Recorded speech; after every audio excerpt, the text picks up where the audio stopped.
Accessible Research Summary. Employment in Australia. Perceptions of people with disabilities and stakeholders. Employment rates of people with disabilities in Australia are relatively low, especially when compared with non-disabled people. Even when people with disabilities are employed, they tend to be paid less, be more likely to work part-time, and live closer to the poverty line. A number of policy advances have helped promote the rights of people with disabilities in Australia. Reforms to the Disability Support Pensions, or DSP program, made it more difficult for people with disabilities to qualify for benefits. These types of reforms can also be problematic because they focus on individuals rather than larger institutional and attitudinal barriers.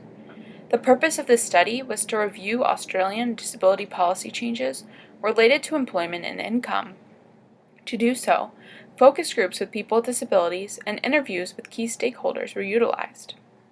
Key findings. People with disabilities believe some of the employment and disability income policy changes were useful.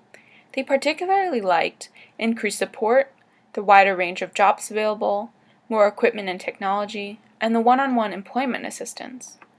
People with disabilities recommended that government help make the case management system better and more organized, more job training to help them prepare for employment, and more public awareness campaigns that show the benefits of hiring people with disabilities.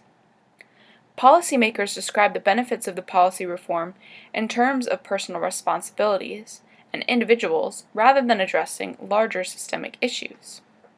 For people with disabilities to have equal employment opportunities, the government must increase labor participation of people with disabilities and promote the human rights of people with disabilities.